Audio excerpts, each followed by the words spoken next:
Hey everyone, I'm Kandyce. I'm Latoya. And I'm Sher'l. And we are Sistas Unscripted. Thank you so much for joining us. We are completely unscripted, where we talk about all the things, all the shit, whatever we want, from the eyes of Black sisters. So stay and kick it with us. Let's get into it. What's good, everybody? It's Sistas Unscripted.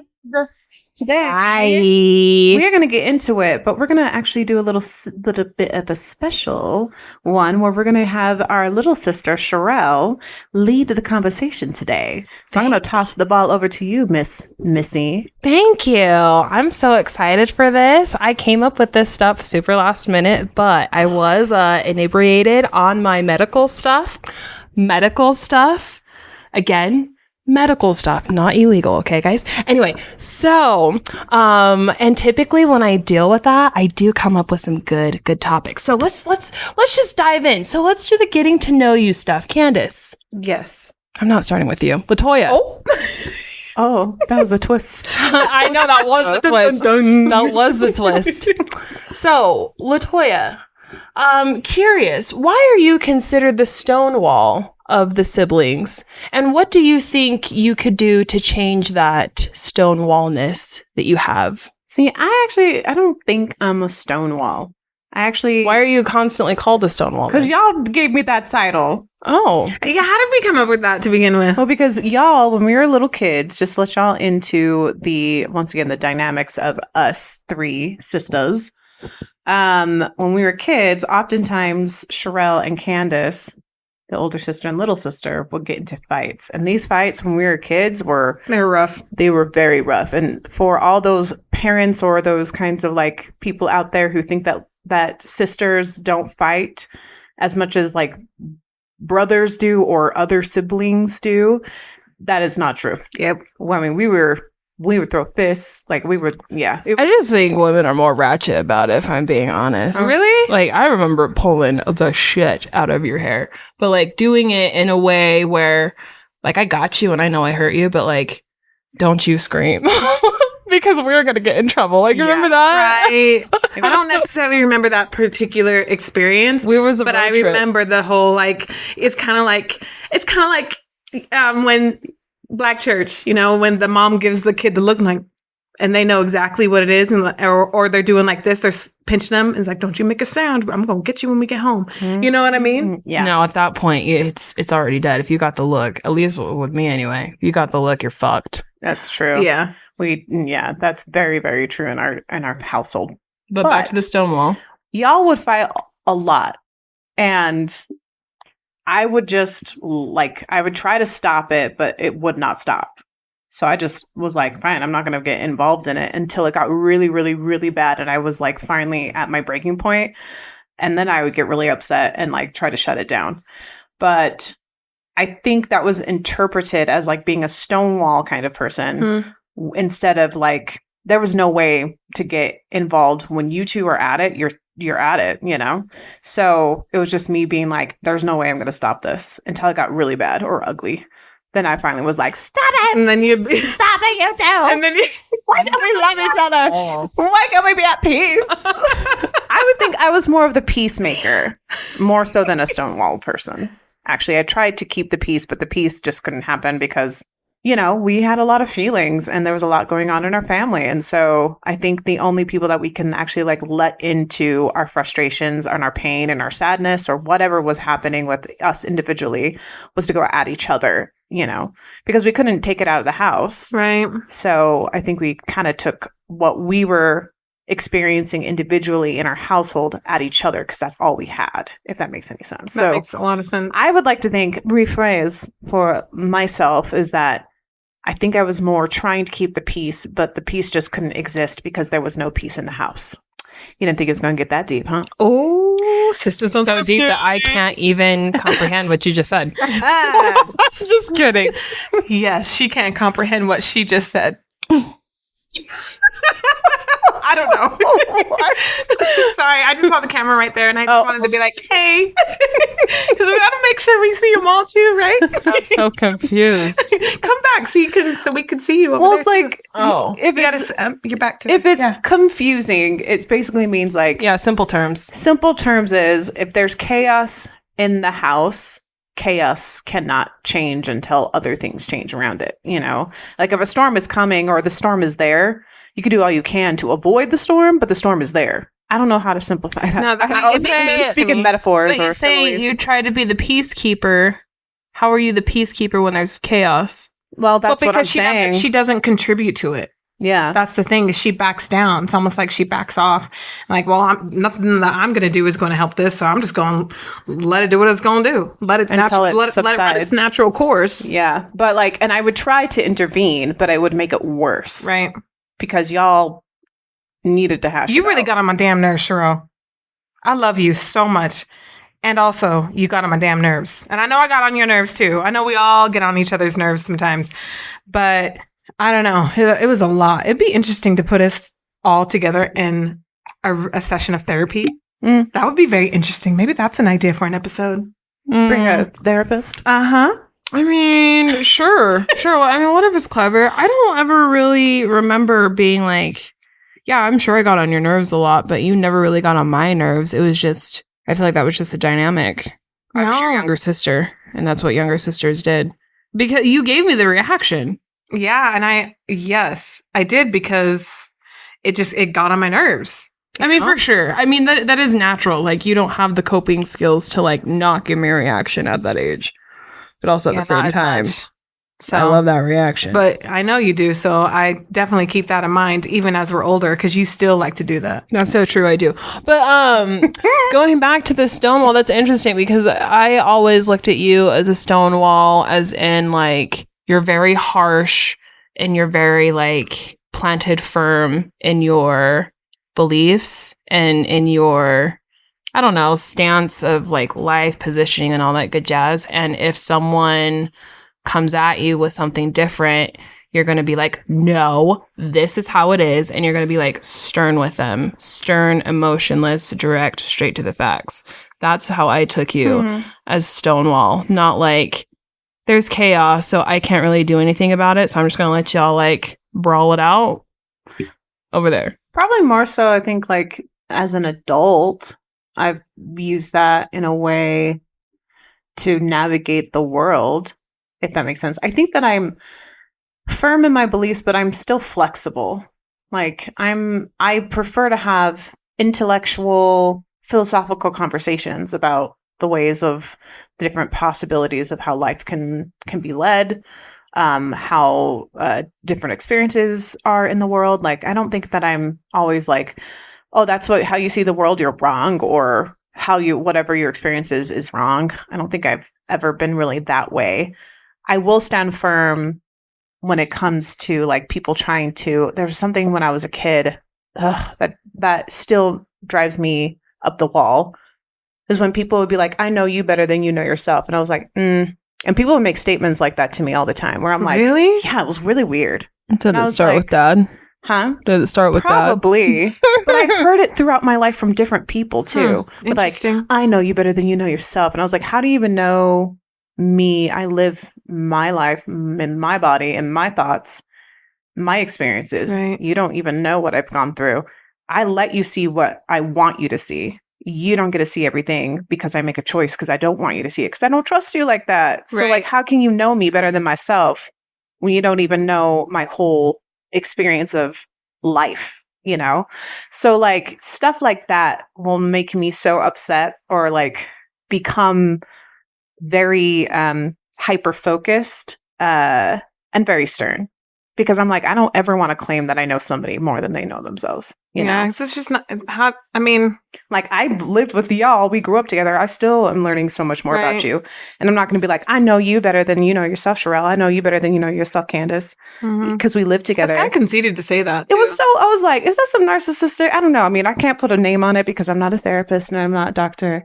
But that was like some weird, like manipulative stuff that I think like has traveled with me in my life because when I hear it, I'm like, it instantly triggers me. Well, yeah. But I don't know. Like I do stand my feet firm to the ground when it comes to family, my real ones in my life, like my real homies, my friends, and like what I want to do in regards to what I want to leave as my legacy, which is like helping people and doing that through my art as best as I can. And then being open to listening to other perspectives because I'm not going to live every single life, you know? Right. So I don't know. That's kind of. Can I ask you a question about that? And obviously you don't have to bring names or anything, but so when it came to those types of people that would say those things to you, were they more friendship or romantic?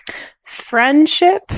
I don't think anyone romantic, but like. So more friendship? I would think it would be more of from a romantic partner. You would think. That's interesting. Like friends around your age or like friends around adult to like. No, you know what I mean? Friends around my age. Yeah. Like, and it's funny because we're not friends anymore. I wonder why. Which makes me actually, in this moment, I'm like, yeah, those people who said that kind of stuff, we don't talk to each other anymore. And like, we had a huge blowout because once again, eventually it all came out a little bit later. Like I got like private messages of being like, I'm sorry, I was jealous. And I was like, of what? Of what? Yeah. And like jealous of what? I think I'm grateful for, I don't know how, but how I take in the world. Despite some of the experiences, negative experiences that I've been dealt or navigated household wise, college, whatever, I still feel like I come into the world with a positive perspective for some reason, or I can use my experiences and transform them into something through my art to find healing through it. And I'm grateful for that because it could have, like those kinds of experiences, those kinds of people around you who are negative and they might be in their own negative space, which we all are from time to time. But I'm grateful that I'm able to like take a step back and like not let it drown me into becoming a negative person consistently, if that makes sense. Yeah, it makes perfect sense. So yeah, like romantically, I don't really see that, but there was like other ways of going about it. I think like, for sure, you know, people don't always have to say those terms. They'll treat you in a certain way, but I also call that once again manipulation. Right. So yeah, right. Which makes me ponder. I'm like, ooh, am I a manipulative person? I hope not. Honest, okay, listen, my therapist, I love my therapist, and there's been so many times that, you know, she's talked about, you know, narcissists and whatnot because, you know, I have dealt with narcissists in my life, and there's several times where I have looked at myself, and, you know, I do that a lot. I try to be self-aware because I don't want to be doing stuff like that to other people, you know, definitely not intentionally and not on purpose. But my therapist told me, she's like, honey, if you're the one asking that question, you're more than likely you're not. So I was like, that's interesting. So honestly, like if you're really thinking of it like that, if you're asking yourself if you're that, you're probably already self-aware to know like deep down, really you aren't, you know, but you're cautious and you're, you know, thinking about the way that you treat others and things, which is in most people that are narcissistic, it's more self-driven. You know, it's about themselves, meaning like, what's this going to do for me? Right. Yeah. You know, whereas you are trying to like, you're being self-aware, but you're being self-aware so that you can know how to not act around people, but how to understand people and to, you know, act accordingly in the situation. I mean, yeah, thank you for that. 'Cause that is really real. I feel like I'm unfortunately sometimes misinterpreted. I find that a lot, actually. I'm misinterpreted a lot. But I'll ask a lot of questions first so I can understand where someone's coming from.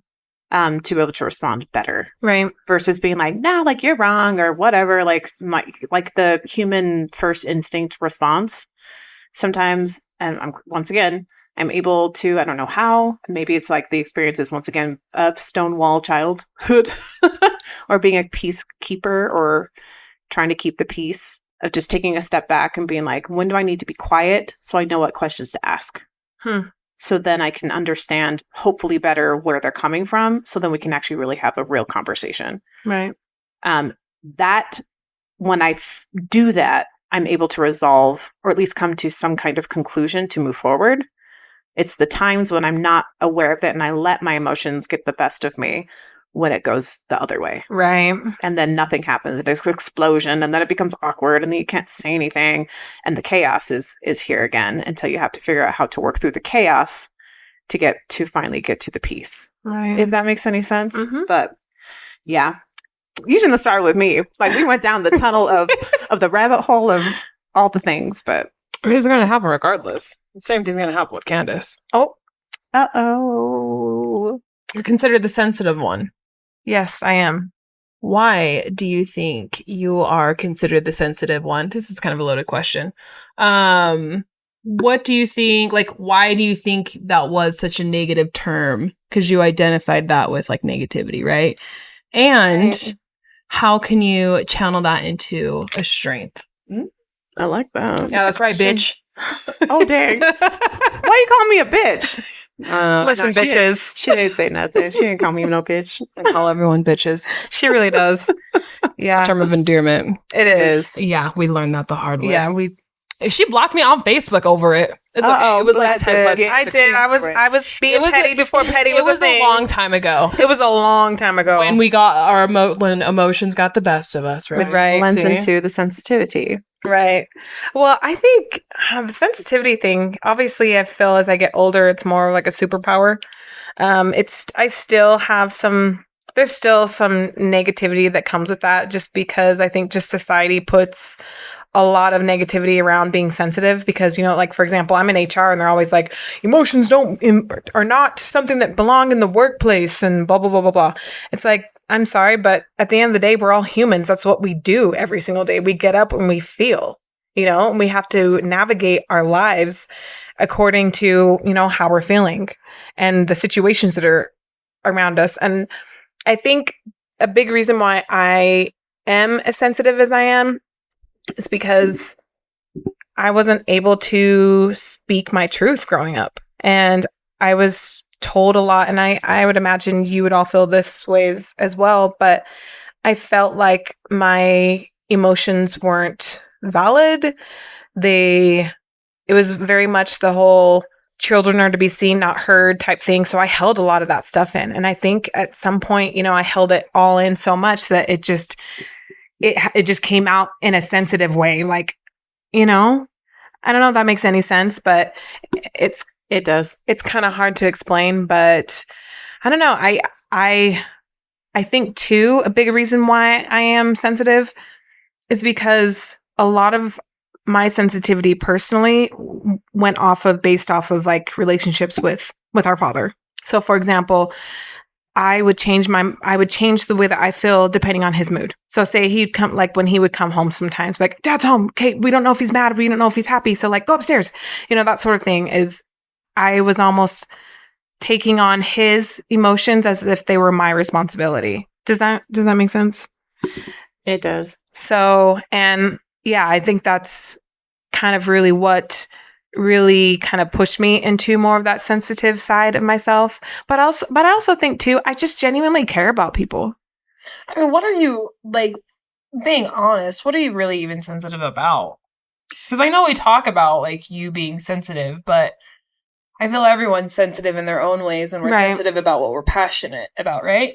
So, like, what are you even sensitive about? Well, that's really hard to really explain because, I don't know, I try not to take things as personal, but I think because the way that we were raised, I took everything personal because it was personal. But I wasn't allowed to have the feelings or have the time to express what I was feeling. I don't know if that makes sense. Does that answer your question? Does make sense. I think like, oh, what did you say? I was like, huh, yeah, I never thought of it that way. But it's very true of just like, if you're not able to express yourself, you hold it all in and you have to feel it on your own. And so I don't think the allowance of being able to differentiate your actual true feelings versus like becoming whatever you needed to become to be able to cope with whatever emotional responses that you're going to receive from dad when he got home. So like, how can you tell when you're really happy when you might be actually feeling really sad? And when I'm basing it off of somebody else's emotions. Yeah. So like, I think like now the training of your body is overload of I have to feel all the things at the same time, but really what's really going on? Right. What do I really feel right now? Right. If that makes any sense. No, it makes perfect sense to me. So that's what I heard. I understand it as like maybe you had a hard time throughout life finding your own voice and voicing your own voice and finding your opinions and voicing your opinions. There's a lot of vulnerability that comes with that, where I don't have a problem expressing myself because, you know, people are going to like me for what I am or they're going to hate me for what I am. Like, I don't necessarily need to feel vulnerable about that because it is what it is. But maybe where you haven't had that time to develop that. Does that make sense? Yeah. Well, honestly, I say this in therapy all the time. And I say this to people, you know, just when we're having, you know, conversations like this. But I feel like as an adult, I'm re-parenting myself and retraining myself how to communicate because I didn't get the chance to do that growing up. Because I was very much put on, you know, nope, you don't get a say. You don't get a say. And so I'm trying to figure out what my voice is because it was always muted. Mm-hmm. Mm-hmm. I can relate to that for real. Like I was talking to my boyfriend the other day and I just said out of the blue, I'm like, I understand why people misinterpret me. Because I don't know how to express myself very well because I never was given the opportunity to do it. And whenever I was given the opportunity to do it, it was false because anytime I spoke my truth, it didn't match already what they already believed. Mm-hmm. So then I had to like change and finally surrender to the fact that I'm not going to get out of this situation without punishment. So I might as well just surrender. And I did it. Yep, exactly. Let's just get this over with. Let me get punished so I can be done with this conversation. Yep. Because any way I swing it, I'm already telling a lie, even though I'm telling you the truth. Right. So like, just let's get this done. You know? So that's kind of like, regardless of every time trying to express myself, my truth, here comes this like anxiety of being like, oh my gosh, like they're going to think I'm lying. I'm not lying. I'm really telling you the truth, but how can I convey that? So I feel like I have to push it even harder for like, don't you believe me? Don't you believe me?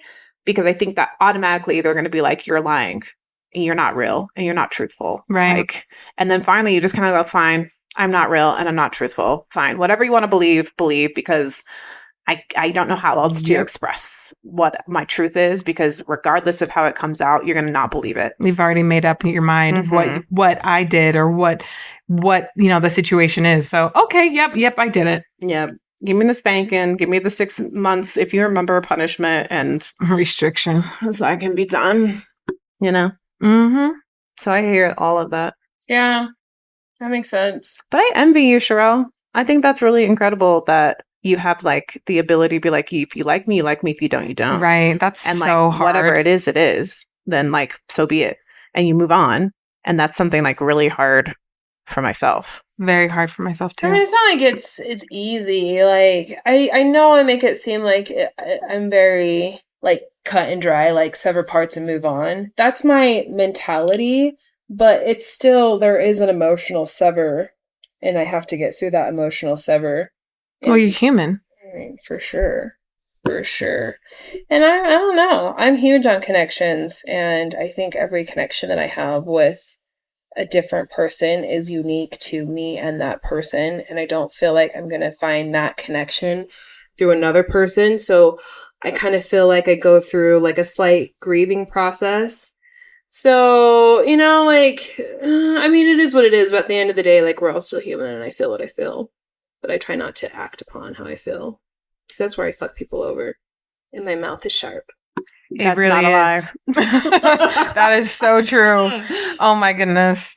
Can we talk about that one situation where we don't have to bring up names or anything, but there was a situation where our brother got in, and our brother is literally like our brother Will, he's like the peacemaker. Like he's really like the peacemaker. Peacemaker. So He has the better parts of all of us. and Yes. he got into a situation on Facebook and with somebody. I'm going to correct that.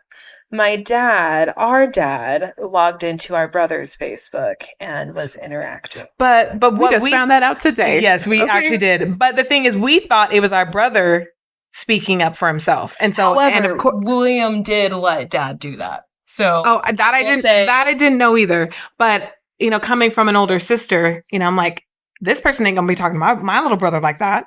Like I think all of us were like that. Oh, we became a pack of wolves. We really did. Who do we need to like rip to shreds? Because we about to tear that ass up. Really though. I won't name names, Hennifer. And the petty is pettying. Petty is here. But anyways, so that situation happened. Ha ha ha. Hopefully they get that, Hennifer. Yes, but anyways, there was a situation where this person had claimed, abuse of some sort, a physical abuse of some sort. And what did you say, Sher'l? Wait, before we get into that, like we all responded in our very much different personalities in different ways. Like I went in the more philosophical way. Kandyce went in like the more like empathetic way, and then Sher'l came in. She's like, if it walks like a hoe, It talks like a hoe, and looks like a hoe, then it needs to be beat like a hoe. Now, mind you, we don't condone violence. We do not. We do not. Against But people. we're just trying to help you understand that her mouth is sharp. Yeah, It is so sharp, and it stings too. I think we've both been hit by that tongue. Yes. I don't know. Sometimes I just talk to talk. I don't even really mean anything by it. Well, I mean, it depends, right? Like if I'm trying to hurt people, I will. But that's only because they hurt me. Hurt people hurt people. I mean, yep, that should be a t-shirt. That's very facts. What's my question now? What do you think your dynamic is in the sisterhood? In the Sher'l's sister kind of trio? like the wild and free one. Oh my, do you remember when we used to, that song from Shrek? I don't give a damn about my reputation. I do. We used to say that was Sher'l, and you would get so pissed off at us because you're like, that's not me. And we're like, really though, That it's is you. so you. I don't know how I got that reputation, I'll be honest. I really don't. Because you just do what you do. You're Sher'l. You would do whatever the hell you wanted. And that was just that. I mean, like you said, you did things to get a reaction. And you got that reaction. And you know what I mean? Where does that come from? Yeah, where does that come from? I mean, I'm the younger sister. I think just as, the conversation with you, Kandyce, you two together are a force. And if I want to make myself known and if I want to make myself seen, I have to match energies plus some to make sure that I'm visible in a room. Because I feel, I'm not saying anything bad about you guys, but I do feel that that's a position that I am put in. Interesting. Expand on that. Yeah, What please do you do. mean by that? Because I think you are such a force. I just in your own right. But I think I the am, three of us because together. I had to be a big force because you two are big forces. Like together or individually, you guys are like your own, your own lions. But like together, it is tough if I'm on the negative side of that. So, but like, I mean, and same thing, positive, right? So, but in order to get that attention and like just in general, right? People don't pay attention to like the positive things. People are more likely to pay attention to the negative things. So if I want to be seen, I got to be a fucking asshole to you guys. It was fun, I'll be honest. But that's the role that younger siblings play. But where does that even come from? Is that a society thing, or is that something that you felt that you had to fulfill because society told you that's what you're supposed to do? I think that's just the family dynamic. Like it's just like in my opinion, I feel you have only children, right? And they're fucking assholes because they were never checked by like their parents, and like your siblings check you in ways that like you need to be checked, right? Yeah. And it's just natural because like, you know, we're all around the same age, right? We all are home together without the parents. You're going to do something that I don't like. I'm going to do something that you don't like. It's just natural relationships. So naturally, we're going to check each other. Naturally, we're going to fit into like the captain of the group. I wouldn't call you like the middleman, but someone has to play the middleman. And I kind of look at you as a middleman. And someone has to be at the bottom. And that's me. And then William is an interesting dynamic because I don't look at him as like bottom. That's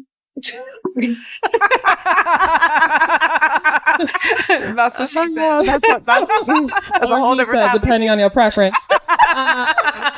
But I look at him more as like he is Everything. The gatekeeper. He's the peacemaker. He's the masculine positive qualities of mom in sibling form. Interesting. Does that make sense? Yeah. I can see that. Yeah, because I feel like in a way he plays the part of the captain. In a way he plays the part of like the middle. In the way he plays the part of the bottom. And then I can't figure out a better term. Like just, you know, like, maybe the youngest? Sure, the youngest, but like I don't know how to explain the youngest dynamic. It's just like if you're the youngest, you get it. But did William do that to you? What you did to me and Latoya, did he do that to you? I would say in a way, yes. Oh. I don't think William was annoying in the way that I was annoying to you guys. But oh my gosh, I remember him. I mean, that's kind of a different conversation for a different day. We gotta bring him on. He already said he would, by the way. Of course. Yeah. I think our dynamic was a little bit different because we moved out to live with Dad, and I kind of felt like him and I should have been a team, where I don't feel like we really were a team, where like I got his back, he has my back type thing. And in that sense, because I don't feel like we were as much of a team as I thought we should have been, he was hella fucking annoying. That's so interesting too, because like thinking about how like nature versus nurture kind of thing, like being born as the oldest, the middle, the youngest, and then the next youngest. Like in our family, we have three gals, and then a younger brother. So like he's the youngest of the four. Right. And then we have the core four. The core four. And then we have two other brothers as well who are younger. We have three now. Oh, three. Yeah. So three half brothers. Three half brothers, but we like to call them just our brothers. Yeah, of course. Yeah. But I don't know. I'm still figuring that out. Yeah, I get that. But what I'm saying is like I think it's interesting when you, Sher'l, and Will moved out and lived with Dad, how that dynamic changed where you became the oldest of that household. Right. And he became like a middle kid as well and not the youngest, and how that might have shifted perspectives or experiences. His role in that family dynamic was my role with our family dynamic. Mm-hmm. So like we all kind of switched roles a little bit, but it was interesting. Well, did that experience, here's a question for both you, Sher'l, and Kandyce. Now with that shift of you becoming an older sister of that household, Sher'l, was there more of an understanding of what Kandyce had to go through as the oldest in our dynamic? Not in the moment. Because I'm young. I was young. I didn't pay attention. But no, like as I like reflect and think back on it, sure. It sucked. But yeah. There's a lot of similarities there. But I don't know. Like I kind of feel like I'm a little woke. Like I didn't ask to be born, you know what I mean? Like that wasn't a decision I made. That wasn't a decision like any of us had made. So I don't feel like I really needed to understand where you came from in a way, I guess. Like when I think about it, because like I didn't ask to be here. If I had the opportunity, I probably wouldn't, you know? This place sucks. I mean, she's not lying. The world is harsh. We should I'm make a just poll. kidding. That's actually my dark humor. I really don't know what I do. But that's probably just me talking shit just to talk shit. Just to be deep and emotional. But yeah, I'm just kind of going off on a tangent. It doesn't make any fucking sense. But yeah, I understand. I understand more where you come from. Do you think, so back to the whole, you say Latoya and I have a force, like that force dynamic. Do you think a lot of that came from because we were separated when our parents divorced? Or was that something you felt even before mom and dad divorced? Even before mom and dad divorced. I would say it got more intense when we separated. Well, yeah, and I think that's kind of a natural thing because, you know, we stayed with mom and you guys stayed with dad. Yeah. You know, and like it was a totally different dynamic, and you know, we were missing you guys. We were separated from each other. We had pretty much part of each other's childhood taken from us, you know. Yeah. And so that was sad. But you know, Latoya and I in the household with mom, like that's all we had is each other, and then you and William had each other, And we fought a lot. Oh, we did fight a lot. A lot. Yeah, but I don't even feel like William and I had each other. That's honest. Like for me, honestly, that's a shitty part. I definitely felt like I was on my own a lot. That's sad because I bet, and I mean, I don't want to speak for William Will. was also young. Yeah, So, he was really young. I don't blame him. He like, you know what I mean? Me I too, feel like like that's a young thought. And you know, does that make sense? It does make sense. Well, because you both are 5 years apart, right? Weren't we talking about that today? Yeah, something like that. Because you're in your mid-30s, right? And he's just broke the 30. Yeah. Mm-hmm. The dirty 30.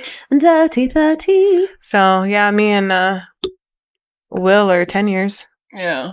Sick. Whoa. I know. We're letting everyone know our age. Hey, that's fine. Aging is fine. Age with grace, my friend. Black don't crack, though. Black don't crack. Okay, let's move on. Okay, let's move on. All right. So. This is Sher'l show. All right. So just, open conversation, open dialogue. Do you feel the Utah Black community accepts you as a mixed biracial Black person? What are the challenges and what do you do to overcome them? Like the Black community as a whole or in Utah specifically? Utah. It's funny you bring that up because I was literally thinking about that this week. Really? I'm not kidding you. I'm just reflecting on yeah. I reflect a lot. Hey, I think that's a good thing. Everyone knows. Everyone Hopefully knows you're now, writing it down. I should. It just lives in my brain rent free. I do need to get it out of my head though. But yeah, I was actually thinking about that and just kind of reflecting on just the lack of having a lot of diversity in Utah is legit. But then it's so intersectional. It's wild. So there's Black family households, then there's mixed family mixed family households. Then there are adopted Black children into white households. Mm-hmm. So our household was our mom is half Black, half white.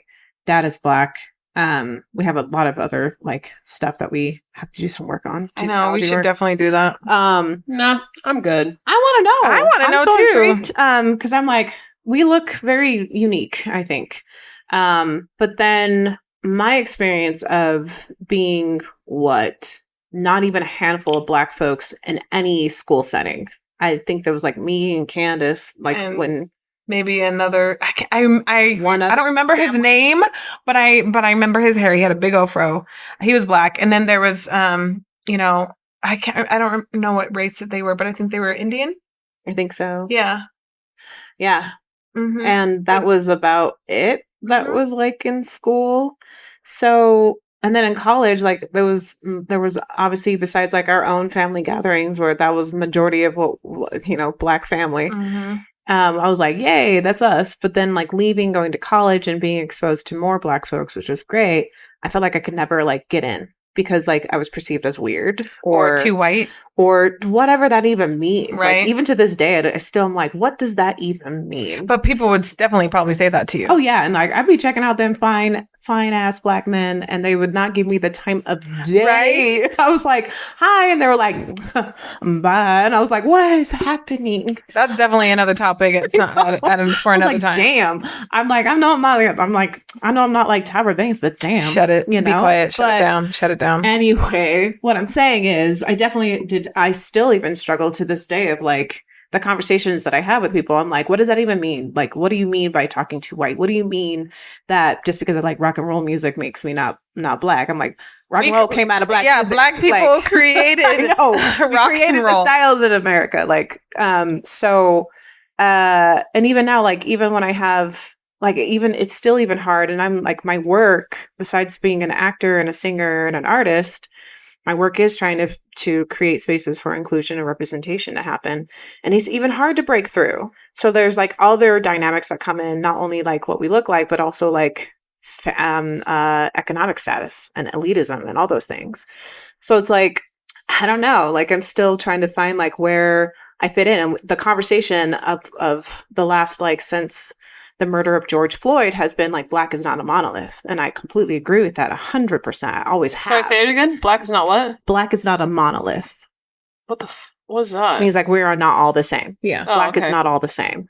The three of us are a prime example of that. Absolutely. You know, we all like our likes. We all have our different things, and we are black women. Yep. But like when we say that, how we reflect the relationships and the connections that we have, do we actually really believe that? Because even in our own culture, in our own communities, we're going like, well, you're not black enough. Right. What does that mean? Just because I roll in the way that I roll and I experience the world how I experience it doesn't make me any less. I am still black. This is still a black experience because this is in a black body. Right. And I am black, you know? So yeah, I've always like, even how I sing, what I want to talk about, whatever, like it's very fascinating how I'm trying to like break through, and even having conversations with other people who we might have same interests, and we are on the same vibe. And even then they're like, they'll question themselves of them feeling like they're othered by our own community. And I'm like, I always say, I'm like, are we ready for that conversation? I don't think Utah is ready for that. You know, Utah black folk anyway. Yeah, it's very fascinating. Because then when I leave to go to like, say, New York for work opportunities or whatever, California, like I don't receive that kind of response as much, or maybe I just don't notice it because I'm just like, whatever. There's more folks who look like me. So like, do I need to pay attention as much as I do here? I feel like we kind of, all of us, and I don't want to speak on behalf of everyone. And also I do notice, I think that we all put each other under a microscope and try to like figure that out. So I don't know. My experience has always been like, I don't love that aspect because like, I'm going to be who I am. And like, if you want a real one, as we talk about, then like, let me be my real self in any space, and I don't need to blacken up for my black folks or tone down my blackness for my white folks or whomever. Like, I'm going to be who I am.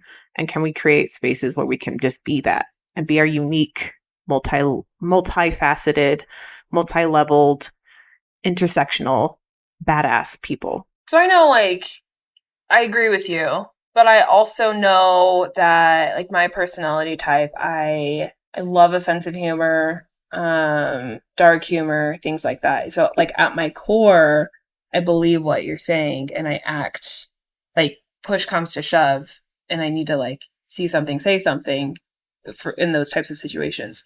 But at the same time, I do like to banter a lot and I do think stereotypes are funny, like all stereotypes, including black stereotypes.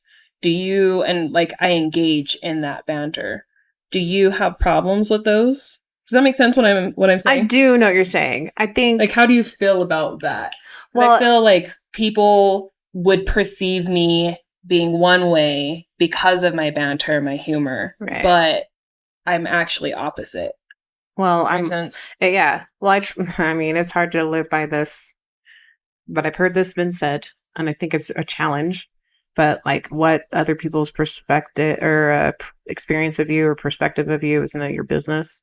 You know, right? Unless it like hurts you or attacks you or whatever, like, or it's like deliberately trying to like dehumanize you.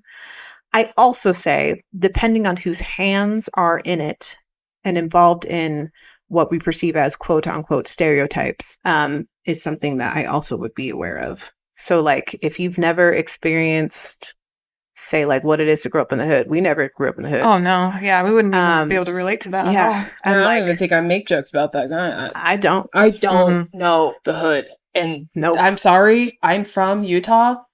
We are in, Salt Lake is probably the hood. But I know that people from the hood be like, bitch. you know, people would be like, Salt Lake ain't no hood. For real. They wouldn't. Like, but this is the suburbs, okay? In the mountains. Because I know some folks from like Compton, Fresno, you know, and you know those are places in California. Yeah, was get like, out. Is Fresno a hood? Like, I don't know. From what some of the people that I've worked with that are from there have said that. But see, like, I would never speak on behalf of experience I don't know. Right. And I feel like when that happens, stereotypes come out of misconceptions and your own projection on something you don't know, your ignorance. And so, like, I do believe that those things exist and there's nothing wrong with that. Like, if that's how you talk, that's how you talk. If that's your experience, that is your experience. Who am I as a Utah person who grew up in a small farm-ass town to speak on behalf of your experience? That's because I would feel some sort of way if you're like, well, you probably come from Utah and you talk like this. I was like, I sure don't. You know what I'm said that saying? with an accent. I sure did. I sure don't did. But like, called her out on it. you know, like, As younger sister.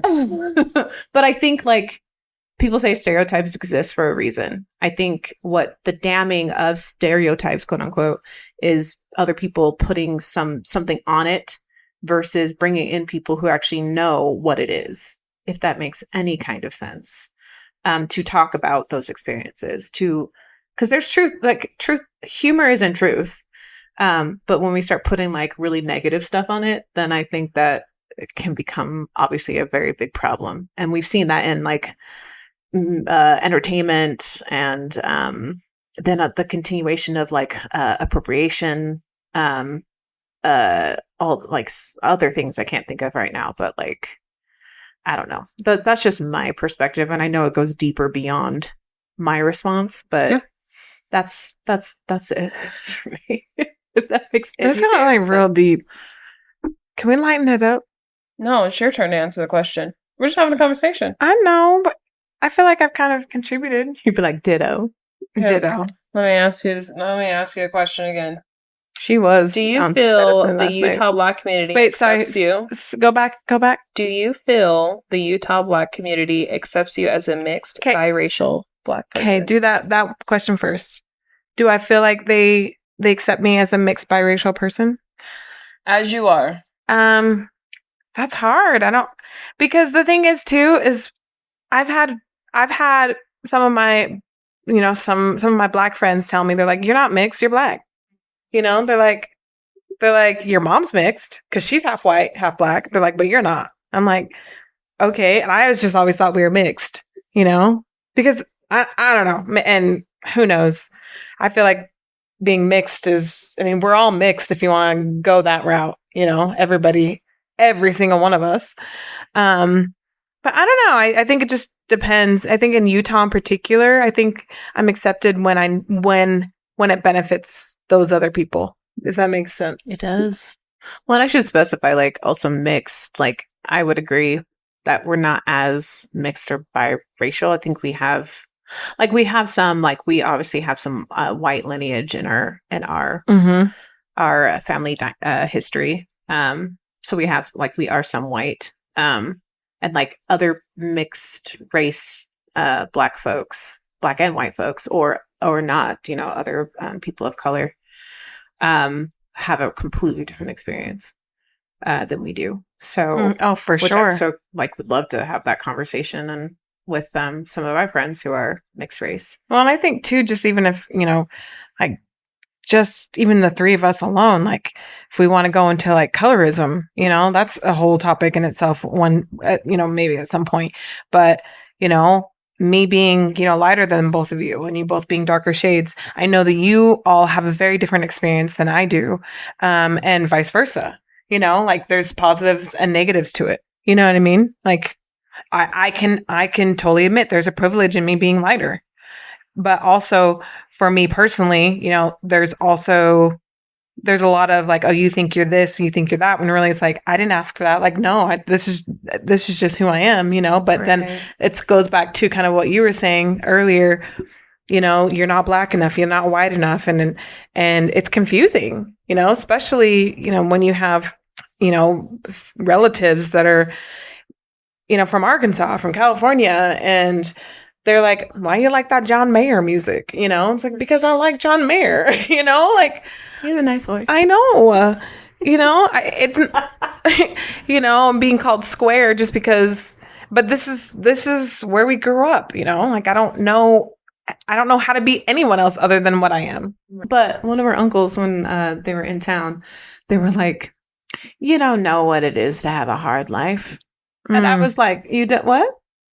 You don't know what it is. You live in these mountains and da-da-da-da. And I was like, I'm not saying that I don't know what kind of rough life you've lived. I'm not speaking on behalf of you.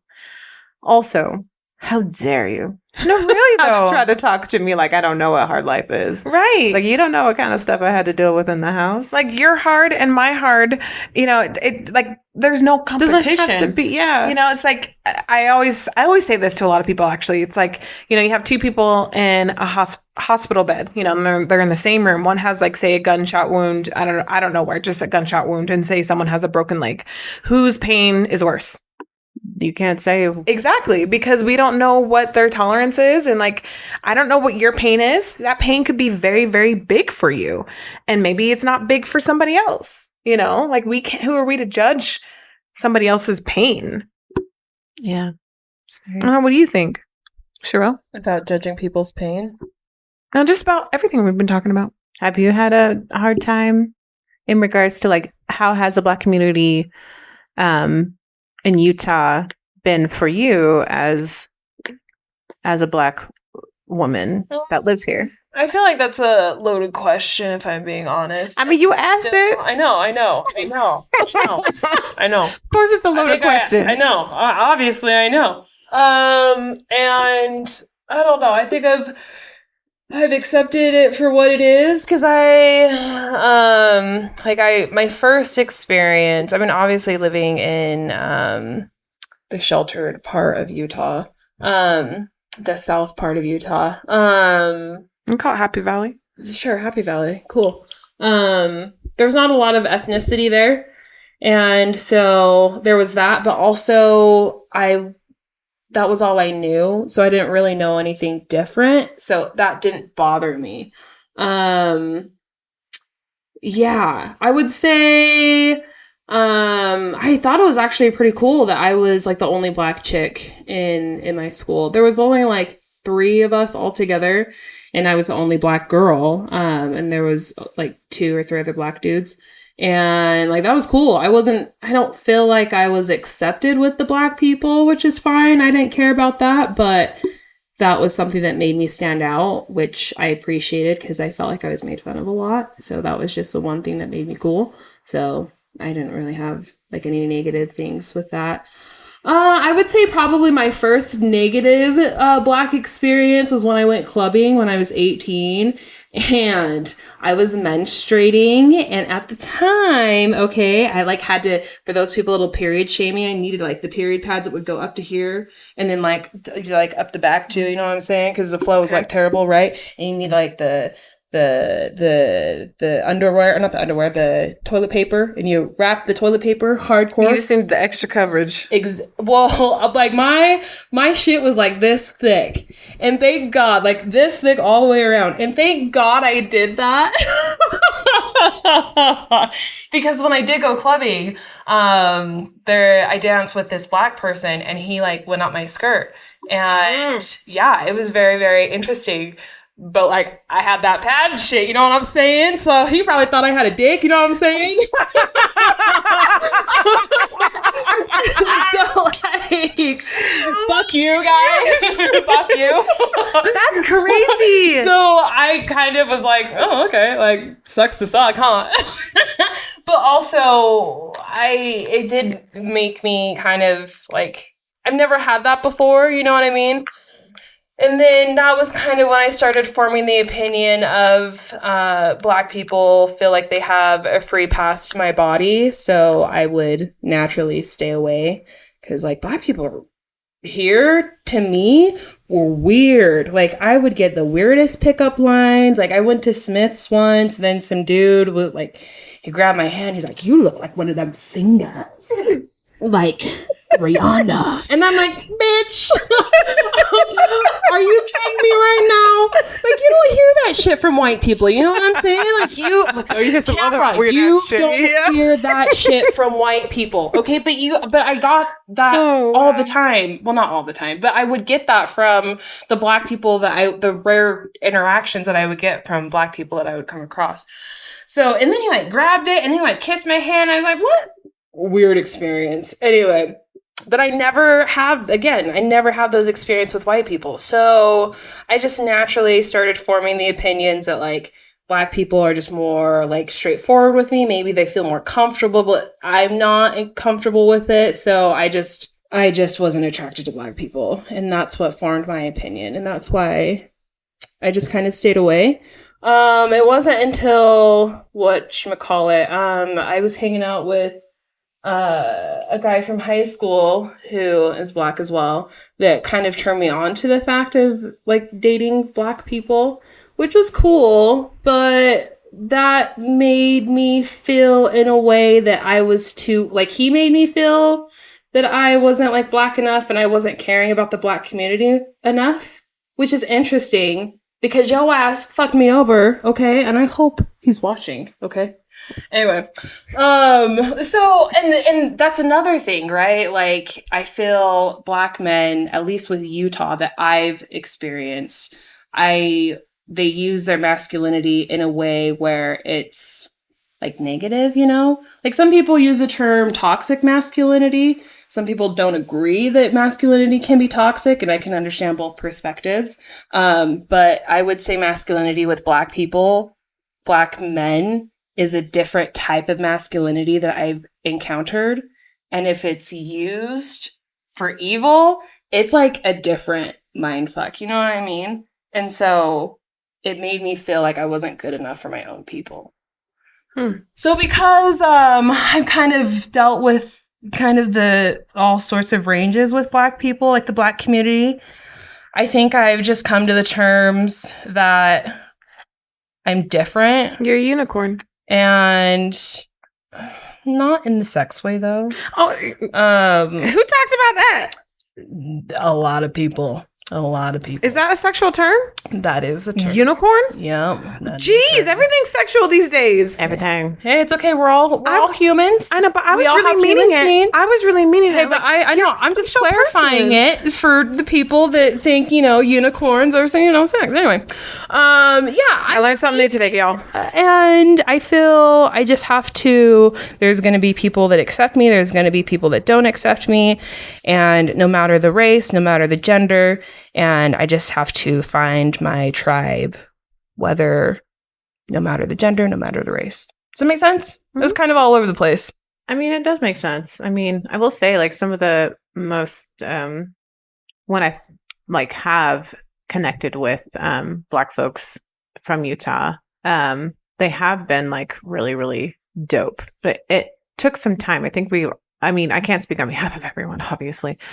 I think when you do find those ones who are also on the same journey of seeking each other out, you find them, and it's interesting enough, though, a lot of them now, as I'm self-reflecting or reflecting on those connections, a lot of them are people who moved here from different states. Interesting, actually thinking about it. Thank God for those people. It's very rare that it's like someone who was born and raised here in Utah that I have had a long connection or friendship with. Mm-hmm. Some of them have fallen out, like just straight up, I don't know why. I'm sure I did something, but like, I gotta instantly blame yourself. I don't know. I mean, I'm just saying, like, you know, I stand my ground on certain things, and so it doesn't sit well sometimes. I mean, you just let go. What do you say? Let go lightly, kind of thing. You know. So, but those who I've had connections with, actually, like one of my best friends, still to this day, who's kind of like a spitting image of me. Y'all know who I'm gonna bring up. Is now they live in California, but they were born. I don't know if they were born here, but they were raised here. And we very much are very similar in regards to, like, we love rock music. We love, we're both actors. We love a lot of the same things. We've had some of, like, the most deep intellectual conversations. And we're both Black. And Utah Black.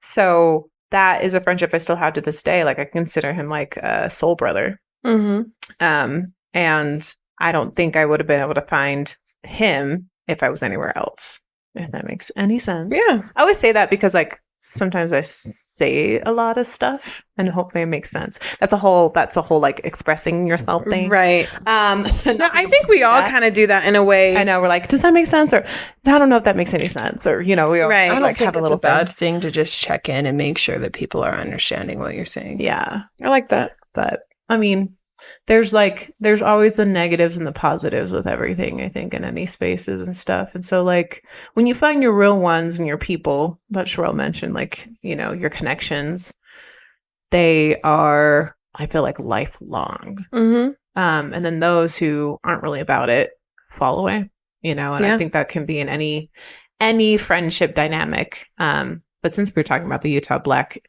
experience and connection in the community here, it's like, if you can't, sometimes, like, when you find your people, it's like, it's for life. I feel like, when you don't, they go away because you find out sometimes that there might be some, like, extra motive behind it, or they expect something from you that they just didn't ever express those expectations that you just didn't measure up to or whatever. Right.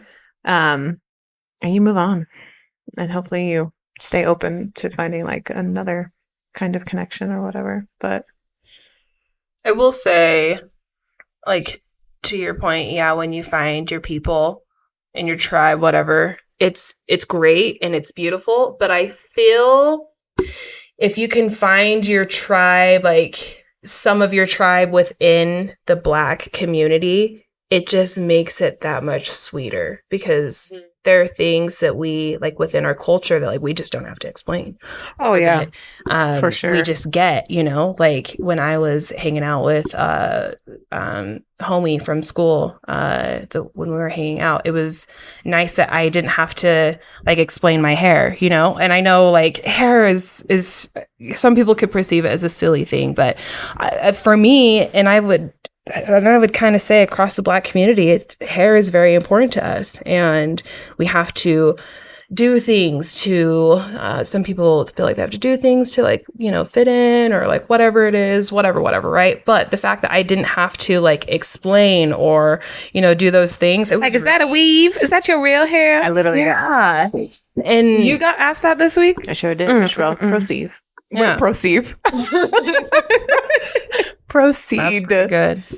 But, you know, just things like that. So, I mean, if it could happen, yes, I would love it if the Black community around Utah, just in general, would be more kinder to each other, because at the end of the day, who is going to understand us more, you know, than, like, our own people?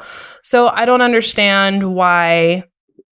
I would say, at least my experience with the Black community is we tear each other down. And I feel that needs to stop, because we can't ask other people or other races to be kind to us if we can't be kind to ourselves. And yes, that is not a conversation that the Black community is ready to have. In Utah? And I would say in general, but specifically in Utah, yes. Wow. I mean, she got deep. Mic drop, motherfuckers. I'm so curious of the feedback we're gonna get I know. about this. Mm-hmm. I mean, it's good. Yeah, no, Open up the it's dialogue. opening up a conversation, you know? Open up the dialogue. So, but I think too, you know, it's like, where does that stem from? Like, for example, you know, let's just talk about the performing community and the lack of Black actors, you know? And it's almost like, at least when I started, it automatically felt like when there's other people of color in the room, it was like almost like we were put against each other. Mm-hmm. You know, like, oh, well, we're going after the same roles. Like, no, why can't we just be like, oh, good on you, girl? Or, you know, I don't know. But and I've had conversations with people where there were things like that where it was almost like we were put against each other. And then we've had to have those conversations to be like, you know what, hey, I may have been jealous of you or I was envious of you or whatnot. When really we're really just trying to do the same thing, you know? And, you know, I end up being really good friends with some of these people, which is, you know, it's just need to have that conversation sometimes. Well, and I will say, like, the bigger picture is the systemic racism, oppression, all that white supremacy shit that is in this country that pins us against each other. Right. That No, for tears sure. us down, that tries to do that. And I mean, we are resilient. We are a resilient community and culture. And like that, I feel like that comes down to that's a deliberate thing that is happening and that has happened since we were brought to this country, to tear us and to divide us and to continue to do that. And that happens, you know? So like, it might not look like what it was when Africans were enslaved, and ripped apart, intentionally. Now it's still happening, but in a different, more silent, but still very deadly way. And I think like if we digest into those and how we show up with those white supremacy values, because we all are born into it. Don't care what you look like, whatever background, like we all are a part of that system and we all are affected by it. And so how we show up and how we show up for each other, those things are embedded into our DNA. So we have to be conscious of like how that is showing up in who we are and consciously fighting against that.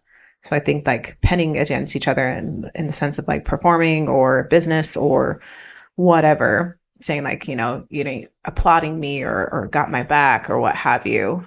I think it's like, we got to look at the bigger picture of why that is happening and why that is continuing to happen, because it was intentional. Oh, for sure. So I want to just bring that into the conversation as well. I also think too, yes, that is a thing. My perspective on that is maybe I'm speaking for other people because maybe I'm assuming this is what other people would think, because that's a huge like taking, you know, me as one person, I can't go like fight the system, right? But I do understand that if I am going to fight the system, it starts with fixing my home, and then once my home is fixed, I fix my neighborhood, and then once my neighborhood is fixed, I fix my block. Once my block, you know what I mean? Like so on and so forth. Like I can't. The moral of the story is, again, talking about the Black community, I can't fight the system if I am an asshole to you, or if I'm going to put you down as like a Black person. You know what I mean? So we all we know that it's a problem, but yet we still tear each other down. Like, what the fuck is that shit, right? Like, that doesn't make any sense. To fight the system, to help us, to help your children, to help your generations, y'all gotta be kinder to each other. I mean, yeah, you could apply that in general, but I'm talking about the Black community. I don't feel we're kind enough to each other, and I feel like we really tear each other down here. I mean, I'm going to take what you just said, Sher'l, too. It's like, I think it comes back to self. We're not kind to ourselves. So therefore, as we talked about how hurt people, if we don't take care of the house, which is ourselves, then of course how we are going to go out into the world. We're going to treat others. We're going to treat people how we feel treat ourselves internally. Yeah. I feel people say that, and I don't know. Maybe I'm just talking and it just kind of draw an argument. I don't even know. But I would say, like, by myself, when I'm by myself, yeah, I'm a cocky bitch, whatever. But I do have times where I would say I have more lows than highs. And I would consider someone that has more lows than highs as, like, not a miserable person, but like they got some shit to work on, right? But even though I'm like that, I'm still not a shit person. Like, I'm still kind to people. That's a choice. That's a choice that people are making, regardless if they're happy or not. I find joy in being being kind to people. I fucking hated women for the longest time. I couldn't stand other women. But I made a choice years ago that if I want to be kind to women, I need to change my attitude. And maybe instead of finding the negativity, I will give compliments. So nowadays I'm like, oh my gosh, you're so pretty. Or like, I really like your hair, whatever. And then just making someone's day. Because I mean, everyone loves to hear that, right? And then seeing how it makes me feel afterwards, like, just keep that up. You know what I mean? Like, that's what makes me happy. Like, that's not what really makes me happy, but like, that does make me feel good. No, that totally, and I think that like goes back to like what I'm saying is like you were conscious enough to go, I don't like women. Why? Well, if I want to change it, then I'm going to change something about myself and work on it. So I'm going to show up differently. Yeah. You know? So like that takes self reflection, self observation and self work. And now you're finding connections and all that stuff because of that work, internal work. And I think like that is not only like, I mean, we're talking about specifically Black Utah community, like we have some work to do on ourselves, you know, so we can show up differently for each other. And then once we're able to do that work, then like, how will we be towards each other, you know? Right. And how can we be mirrors to each other too? You know, like, I know I'm not here to fix everyone. That's not my responsibility. Right. No. And also like if someone's coming at me hardcore of like, you don't support me, you don't got this, you don't got that. And I'm not saying I'm perfect, but I can also be like, so then like, how are you showing up for yourself first though? Right. And then finding out what that conversation is and then seeing how I can probably show up better for them in that way. But it's a self-reflective kind of like, that's what I'm talking about earlier. If I listen enough, I hopefully can ask better questions to have a better understanding of where they're coming from. And then if I try to understand, even just putting my best foot forward, because I might still end up not understanding. But if I try, because I care, then maybe I can see where they're coming from and maybe I can actually start a dialogue and then really see what's really going on with them on the deeper core of who they are and how they're showing up. And then maybe that planted seed might be able to assist them on their life journey and vice versa for myself too. So like, how can we mirror each other as Black folks in this community more so than shutting each other down? But that does take the work for self-work. And there's a lot of positive things in the Black community too here. Yeah, absolutely. I mean, it's dope as hell. Like some of these like the music scene is mostly all like a lot of jazz music and that's black on black on black. But like, and there's incredible talent here, incredible entrepreneurships, or entrepreneurs, everywhere. Like I'm very like the culture here is here, despite it being small. The Black community like is making an imprint, a lasting imprint on this community, which I'm always often inspired by, right. You know, and I'm hoping I can be a part of that. But then I also hope that I can be better and how I show up for everyone, of how I can, with what I do, how I can provide access for them so they can thrive and be a different, a more supportive in that way. Because I know in my self-reflective world, I'm talking a lot, but in my self-reflection, I know how hard it was for me to make my career here start because of all the barriers that I had to like push aside. And I'm still trying to figure out how to push aside those barriers. Right. But why am I going to consciously make it more difficult for other people because it was hard for me? that doesn't make sense to me. Mhm. So I'd rather like I got the door a little bit open. So like Why don't I help you open Yeah. that door a little bit Come more? on in. Let's go. the door is a little bit open. So like let's all Come like, on. you know, and the more that we can get in, maybe we actually can push the entire door open and be like, everyone's welcome. And make our own Actually, tables. Not even, yes, make our own tables and where we don't even have a door anymore, where people can just come in. Yeah. You know, that's the goal, you know, where it's just like, hey, Just a revolving door. let's get it go. Let's go. You know, let's go. Mhm. But In a perfect world. in a perfect world, but we have a lot of work to do. It's a different world. I love that movie. Or not movie. Gosh. All these slip ups. I meant to say TV show.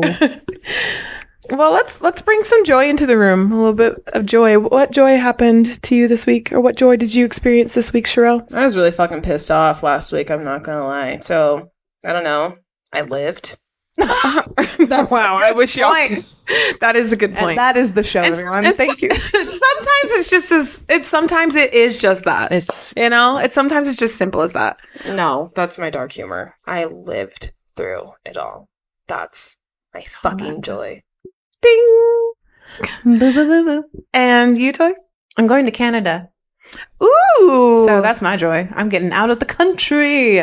Gonna go to a different country for a little bit. Go see some awesome live performances on stage, some Shakespeare for you Shakespeare nerds out there. That's awesome. What's good out there? And so I'm excited to go experience a different culture and Mm-hmm. have a good time. We'll have fun. So that's my joy. Thank you. I sure will. I have some stories to tell, I'm sure, when I get back. Oh, I'm sure.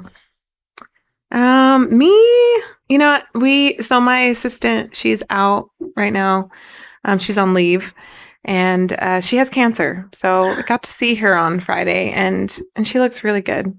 It was really nice to hear her laugh and, just to have a meal with her and, just to have her personality and her presence around. It was just good to see her living, She's literally just an amazing human and I just want all the good things for her. So that was my joy this week.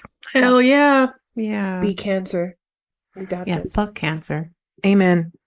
Well, thank you so much for coming. Thanks so much for coming. She said. Ayo. Depending on your preference.